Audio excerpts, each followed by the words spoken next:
A mediados de setembro, a maior parte das praias do Barbanza deixarán de contar con servizo de socorrismo. A poucos días de rematar a tempada, o balance é bastante positivo, posto que non se rexistraron afogamentos, nin sequera nas praias máis perigosas de mar aberto, como é o caso das Furnas. Hasta ahora no tuvimos que entrar al agua a rescatar a nadie, pero sí que lo más fuerte que tuvimos hasta ahora fue una señora mayor que se cayó por las piedras, porque esta playa tiene bastantes piedras, entonces debió pisar mal, se cayó y tuvimos que ir a hacer las curas, llamamos a la ambulancia. Esto fue al principio de julio más o menos, o sea, a mediados de julio por aí. A marxe das caídas en zona de Cantís, as principais incidencias son de carácter leve e están relacionadas con picaduras ou cortes. Picaduras de fanecas bravas, en los pies, niños, bueno, en cualquier edad, ¿sabes? Después también gente con astillas clavadas en el pie, picaduras de mosquitos, de eso, y nada, eso es lo general.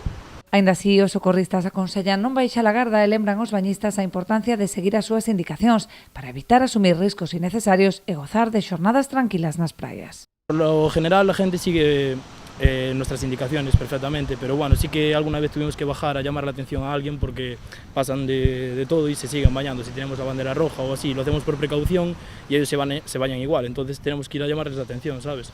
Que entiendan un poco por qué tenemos puestas estas precauciones.